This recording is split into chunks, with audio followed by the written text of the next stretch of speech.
Hi guys, and welcome back. Today we're going to resume Dream Daddies, and here we are about to get tossed around a barbecue like I don't know, like a veggie platter. Don't forget to like the video to help the channel grow and subscribe if you have not. Now let's go check it out. Yeah. This is Robert. He lives just across the way. Ooh, I like Robert. A haggard man nursing a glass of whiskey eyes me up and down. Hey, he has no voice character though. Hey, I'm Ant. It's nice to meet you. He takes a long swig of his drink. Charmed. Charmed. Yeah. Ant and his daughter just moved in next door. Cool. If you ever need recommendations on where to get a drink in this town, Rob's your man. Oh, he does have a voice, I think. I told you not to call me Rob. Oh, Cracker Barrels. Oh, okay. Right, got it.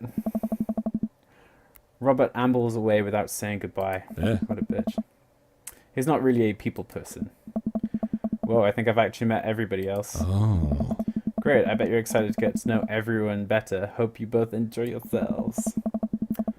Amanda and I mill around, try to find some food spread out on the table. I pick at some deviled eggs. Amanda grabs a small paper plate and immediately begins piling it with baked goods. That's my girl. Ugh, I don't want to have to make friends. Ugh. Come on, Dad. Who are you going to party with when I go off to school? But I don't want to have to do parties, pleasantries. Huh. Dad. Ugh. They're gonna talk about weather. Aww. Go, do it, make a friend. But how could I possibly abandon my only child at a social function? That's bad parenting. This plate of cookies is my new dad. Bye. Amanda shoves me into the center of the yard. Well, here goes nothing. I look around the party and am surprised to see some familiar faces. Even though he just said he knows everyone. Isn't that the barista from the Coffee Spoon? What a cool guy and mysterious. Okay, we're just going through everyone. Didn't that guy throw a frisbee at my head? Isn't that the guy who was throwing a fit in Dead Gotham Beyond? Isn't that Amanda's teacher? Hey, I know Craig. Okay. But wait a second, all these people live in our cul-de-sac? That can't be right. I'd better investigate. Talk to Matt, Hugo, and Craig. Oh, okay, hi. Foursome. Matt and Hugo seem to be embroiled in an intense discussion. Craig looks on, smiling politely. I walk over to say hello. Well, I don't think it's fair to try and compare two art movements like that. Periods in art only exist because they're a unique byproduct of the social and political climate of a time and place, and to try to take something like, say, the Rococo period and compare it to postmodernism in America, you're completely disregarding the context in which a work of art is created. Matt and Hugo seem to be so busy talking that they don't notice me. Craig leans in. Dude, I have no idea what's happening. Yeah, let's talk to Craig. I turn my attention to Craig, who seems a little more attentive to my existence. How'd resistance training go the other day? Mm-hmm. Great. Little River here is great cheerleader, aren't you, tiny bro? Craig grabs River's arm and waves it around. Oh. You can do it, Dad. I'm so proud of you. I'm sorry for pooping on you. She must be a handful at that age. Oh, they always are. Hey! But it's worth it. Craig grabs River's arm again and waves them around. Oh. Also, I'm sorry for throwing up on you, Dad. How are you settling in? Almost done. There's still a few odds and ends to take care of before I can really call myself settled. But I think we can upgrade the situation on livable. We did livable through the entirety of college. Yeah, my goal was for Amanda to live the sort of life that didn't involve eating spoonfuls of ranch dressing as a palate cleanser between different types of pizza. She still does, though. Hey, she takes after her dad. Aunt, how are you liking the neighborhood? It's pretty nice. Everybody's been super friendly. Hey. Seems like your daughter is fitting in just fine. Oh no, Matt's gone. Matt points across the yard to where Amanda, Daisy, and another young girl are playing. They're all sitting cross-legged in the grass, picking weeds and weaving them into little flower crowns. It's pretty adorable. The girl I don't recognize, jogs over to us. Hey. What is it, sweetheart? It's a flower crown. I thought you'd look cute in it. Hey, dude. Well, there's only one way to find out. Matt takes the flower crown and places it on top of his head. Hey. Well, that's something. Am I cool now? The girl stares at him, thinking it over. No. But you're still slightly less uncool than you were before you put it on. Oh. Ha, hey Aunt, this is my daughter, if you didn't guess. Hello.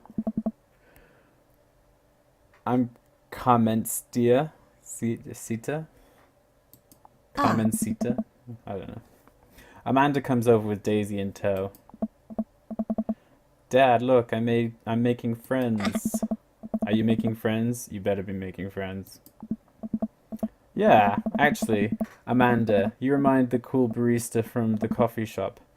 And my old college friend, and your teacher. Oh, hi, Mr. Vega. Didn't realize you were neighbors. Yep.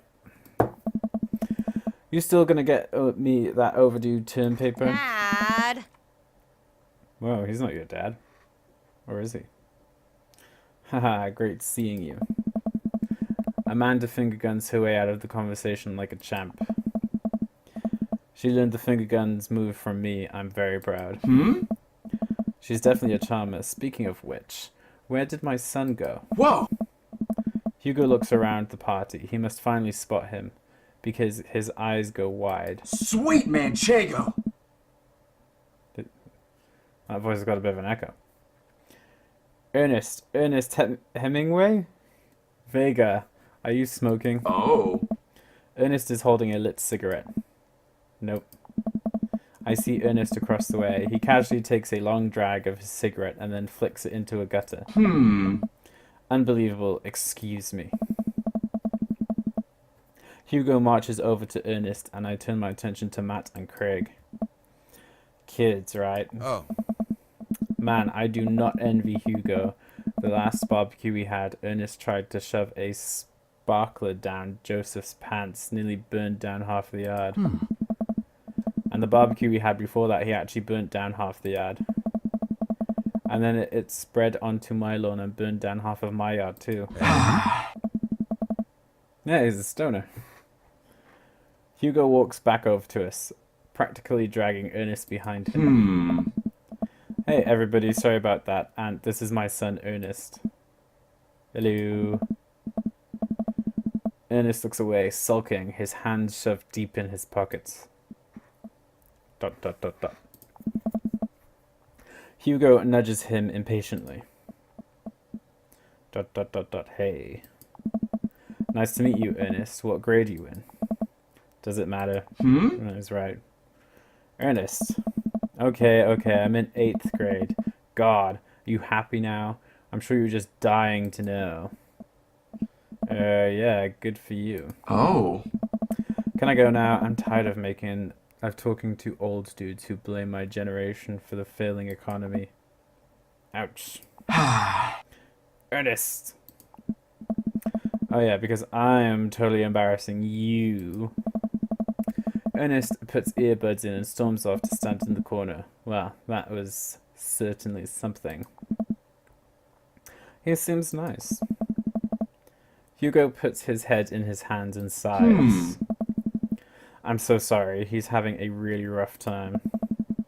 As much as I want to be the cool dad, I have to be the authoritarian dad, and he clearly resents me for it. Oh. I mean, I think as a dad and a teacher, that's about as authoritarian as you can get. Honestly, Are any of us cool dads? Is it even possible to be a cool dad? I don't know. I think his name's Craig. He seems like a cool dad. Not just because he's fit. What? I'm a cool cucumber. Oh. See, that right there? You can't say that. Oh. My kids think I'm cool. But for how long, Craig? How long do we get to be the cool dads? Oh. I don't know. Hey! I think we just have to accept the fact that as dads we've become the machine we once raged against and accept our fates to unironically wear socks with sandals. Your kids may think you're cool now, but the moment they hit puberty you're doomed. Amanda's 18 and she still thinks I'm cool. Nice. I yell across the yard to my daughter. Amanda, I'm cool, right? Amanda just laughs. She keeps laughing. I see your point. As much as we all want it, I don't think it's as important to be a cool dad as it is to be a good dad. We can't all be best friends with our kids. It just doesn't work. I mean, look at me and Ernest. Our jobs as parents is to make sure our kids turn out okay. Yeah, you're right, but it'd be nice to have it both ways. Hearing these guys talk about this makes me think of my relationship with Amanda. We get along so well, but there might come a time when it won't be like that. Is college when that happens? Hey! Don't let us eat up your time, Ant. Go meet some of the other people around the neighborhood. I'm gonna assume there's probably not really much other people. I spot Joseph chatting with the guy from Death, Goth, and Beyond. By the grill, I wonder what they're talking about. I walk over to them. Oh. Oh, hi. You know, I just kind of realized, like, they got kind of the same face. So I'm curious, can you walk me through why you had your house painted black? Where do I even start? The house stays warmer in the winter. It provides an artistic contrast to the rest of the neighborhood, and it complements the crimson interior perfectly. It's definitely an interesting choice. How delightful. Thank you. I'm very proud of my abode. Oh. Ant, I was just having a conversation with Damien here about his aesthetic design decisions. Damien regards me up and down with his warm but critical eyes. How do you do? I don't believe I've had the pleasure. I think I saw you in Dead, Goth, and Beyond the other day. Damien's face turns bright red to match his eyes. I must apologize for my behavior the other day. You see, I take the goth lifestyle very seriously, and to be caught in a ruse by such a corporation as Dead, Goth, and Beyond was profoundly frustrating indeed. I hope you know that while my anger may have been justified, it was no such way for a gentleman to act. It's okay, man. Do tell me about yourself. Are you new to the area? Yes, my daughter and I just moved in the other day. She was the one I took to Death, Goth, and Beyond. Very good taste on her part. Does she partake in goth lifestyle? I think for a second. I look over at Amanda, who's hanging out with some of the older kids in the neighborhood. Aye. Hey, Amanda, would you consider yourself a goth? Amanda yells back. I wouldn't necessarily try to fall under any one specific label, but I guess if I had to choose, I would more describe myself as twee hipster with some normcore leanings? I don't know what that is. Bats are cool, though. Ah, pity. Are you enjoying the party so far? Oh, definitely. Thanks so much for putting this on. It's nice to be a cul-de-sac where everyone is so friendly and welcoming. Amanda walks up to the conversation. I also like Lost Boys a lot. Really good movie. Does that count as goth? That it would, my dear. I don't believe we've had the pleasure of meeting. Damien Bloodmarch at your service. Damien finishes the sentence with a flourish and bow, producing a single rose and offering it to Amanda. Amanda blushes and returns the gesture with a curtsy. My, do you know how to treat a lady? Huh? Hello, Amanda. Seemingly out of nowhere, Joseph twins' kids appear. Ugh, they are speaking in unison. Hi, hey. Won't you come play with us? Come play with us forever. Ooh, Guys, enough with the creepy twins shtick. We've talked about this. Christian and Christy slowly back away. Where do you think they got that from? Mary pops into the conversation, wine in hand. yeah. I don't know. Mary takes a long sip of Oh wine. my god. I think I might have taped over a Veggie's Tale VHS with The Shining. Who knows? She takes another sip of her wine. Where's Krish? Give it a rest, buddy. Ugh. Wasn't he with you? No. You had him a moment ago. He's probably stuffing dirt in his mouth. He'll be alright. Toddlers are pretty resilient. Mary tips her glass to me. Ah. Ain't my first time to the rodeo. It's my fourth. Come on. I have squeezed 4 little sweethearts. Would you do me the favor and pleasure and please find Krish? That would be great. Oh my god. I'm sure he's fine. Yeah. Mary. Ah. Okay, geez. Mary finishes her wine and wanders off. Dad, can we go now? Lucian, I haven't introduced you to Aunt yet. Hey, it's that punk from Amanda's school. I remember you. Whatever. That's no way for a young man to speak to his elders. Be polite. Lucian bows. Whatever, sir. Lucian bows again. Mr. Christensen, may I have a veggie burger, sir? Oh. Coming right up, bud. Are you a vegetarian? Yep. Make that 2 veggie burgers. Did you know that some people in the Victorian era were vegetarians? They described carnivorous type people as bloodlappers. Dad. That's real interesting, Damien. Joseph turns to the grill just as a hit of a tattoo peeks out from underneath his sleeve. I can't believe I didn't notice it before. It looks like the bottom of an anchor. Whoa, is that a tattoo? Yeah. Yep.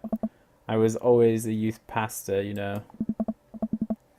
That's so cool. Want to see mine? What? What? I suppose he said it himself that time. Lucian pulls back some rubber bracelets, revealing a lopsided 666 in black ink. My buddy gave me a stick and poke tattoo last week. I think it's healing up pretty good. Lucian. We'll talk about this later.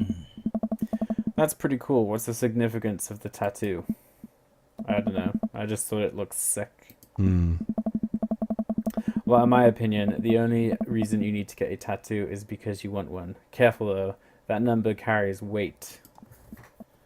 Man, Joseph is a way cooler youth pastor than I thought. I just figured youth pastors popped out of the womb with a Bible and wonder what he did before preaching. And we're going to talk to Robert and Brian in the next episode, so make sure you're subscribed to check out the notifications, check out the other videos, and I will see you guys soon. Bye, guys.